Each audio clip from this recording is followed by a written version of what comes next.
The mind needs noble, uplifting, beautiful work. If you just say there's nothing you can do, you're denying yourself. You're making your life miserable for yourself. Because the mind needs some noble ideal to follow. It needs to be working on something. Otherwise, it just eats you up. Huh? You know the genie story? This man was having problems. And his wife said, well, I heard that your guru has a special mantra that you can get anything you want from. Remember The Secret? Remember The Secret years ago? It's about 20 years ago. We're due for another round of The Secret. People have forgotten what a con it is. He says, so why don't you go ask the guru for this mantra? Because, you know, we're hard up. We need it, you know, the kids need braces and we need a new house and the car's broken down. So he goes to the guru and he says, I hear you have a secret mantra. And of course, yeah, there's a secret mantra. He says, well, I like it because I have problems. And please give it to me. And the guru says, no, you don't really want it. Believe me, you don't want it. Just trust me. Forget it. So he goes home and tells his wife. Of course, the wife, she's never satisfied. She's going to nag him. So she sends him back. And he goes back and says, Swamiji, please. I asked you once. Just please. Because we've got problems, I know. And but the guru says, don't tell me all your problems. I know you've got problems, and I know I've got a solution for you, but I don't think you need that solution. So please don't ask me again. He goes home and tells his wife, and she's like, get their ass back there. or you and I are toast, baby. So he goes back, and then the guru says, well, I told you didn't want it, and you asked, and I'm a kind person, and don't blame me if things screw up. And then he whispered, you know,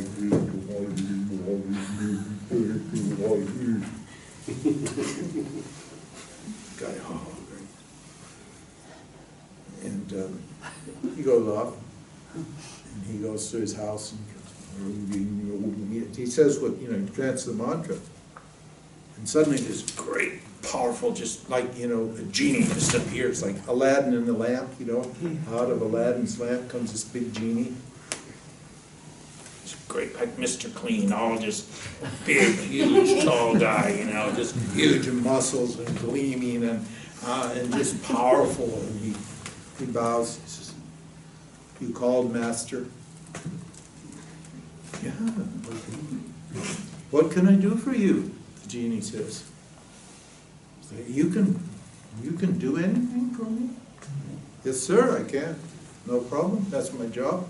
I can do it. And, said, well, great. I need a new house. He says, I need a new house. He says, everything's falling apart. And she said, well, just a minute. One thing I didn't tell you.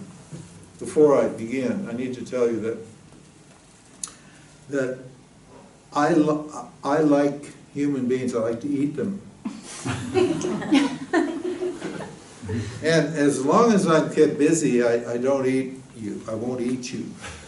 So you need to keep me really busy, because when I don't have anything to do, I get really hungry, and then I eat people. And you look kind of juicy and fat. And I will actually eat you. So the deal is, just keep me busy and you're fine, and otherwise you're toast.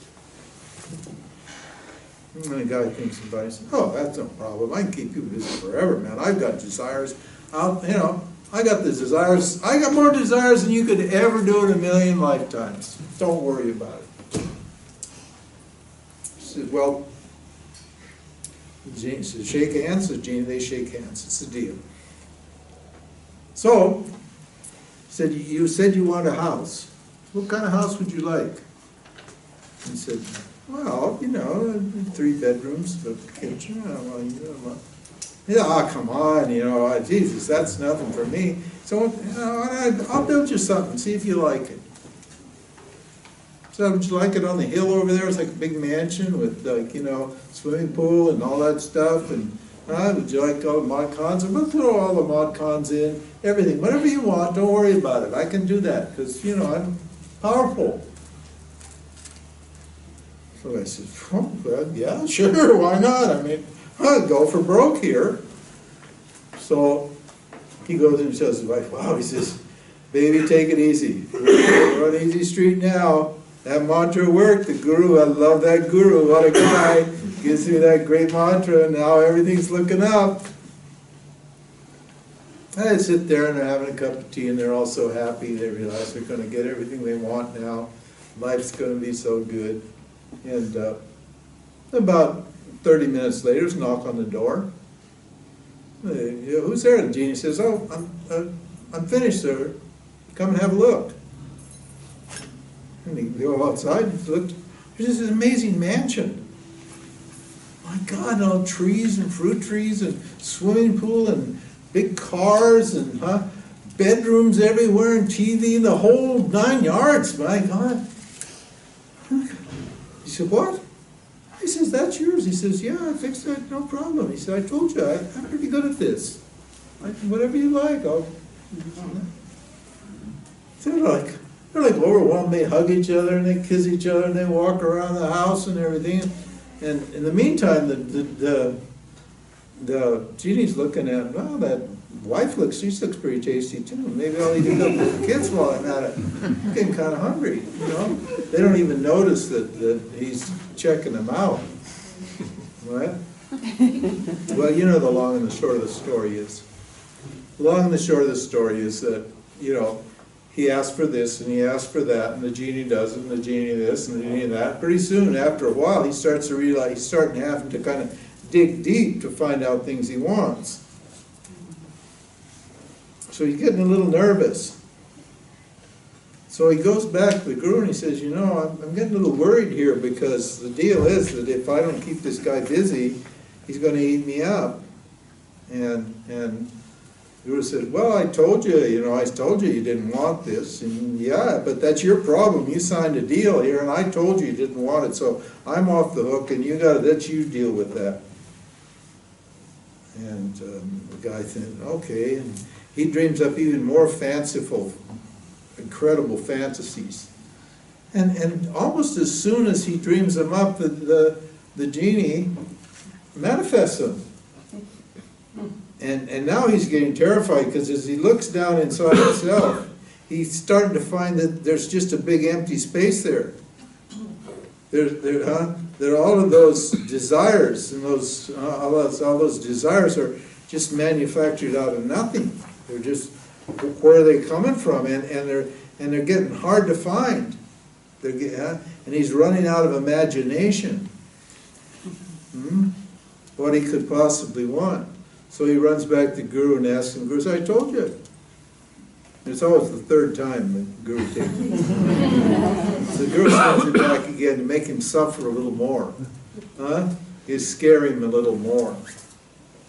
And then the third time he goes back, the Guru said, okay, I understand. I told you. But here's the solution. And he whispers. And the guy smiles. So he gets home and the genie appears. There it is, sir. Just what you wanted. And now the genie knows this guy's running out of desires, and he's starting to kind of drool, lick his chops. He's imagining a really, really juicy little meal.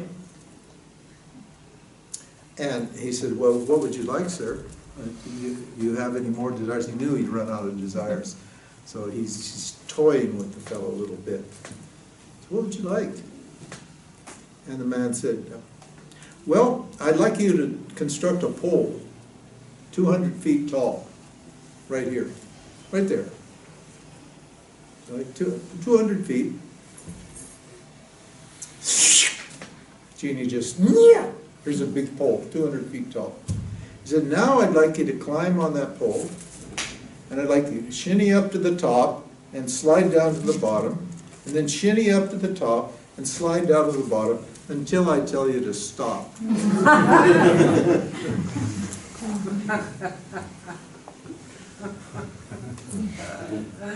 What does that mean? The mind, which is what creates all this stuff for you, is a hungry ghost. It will eat you up. And what do? You give it this practice of knowledge. You give it the knowledge of the top, and you say, go up there and get this knowledge and bring it back down to earth, and go back up and bring it down to earth, and keep going up and down. Now keep doing your inquiry over and over and over again. Take this knowledge and apply it to apply it to your life, and go back and get that knowledge and apply it to your life, and keep on doing your work until I tell you to stop.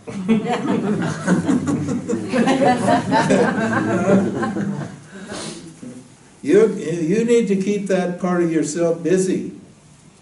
Doing good work, noble work, that's a noble thing to do. That will bless you and it will bless the society. But when you take a miserable person out of the society, you're doing a benefit to the society. Yeah, you want everybody else to change, right? You want a new president, a new Donald Trump, and you want your neighbors to be like this and that. You want your wife and your husband to be different, and your kids to be different, and all that sort of thing. But that's never going to work. Because nobody comes here to please you, to satisfy your desires and your fears. It's not anybody's job to make you happy. No one can do it. No one ever did it. You got to make yourself happy. And how do you make yourself happy? You do work on yourself. You keep your mind busy. Because that mind's that part of you that's never satisfied. And when you start doing this work, you will become satisfied. Because the benefits from doing this sadhana, from doing this practice of knowledge, from practicing this teaching over and over again, the benefits are amazing. And just a little bit of that practice will make a great difference in your life. Make you happy. You'll start gaining confidence.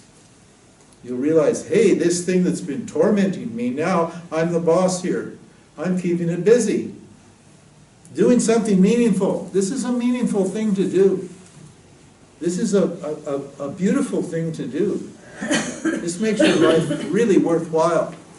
Just chasing that shit that's in the world, all that stuff, that fancy, glittery, shiny crap that they want you to believe is going to satisfy you, that's not noble, that's not meaningful.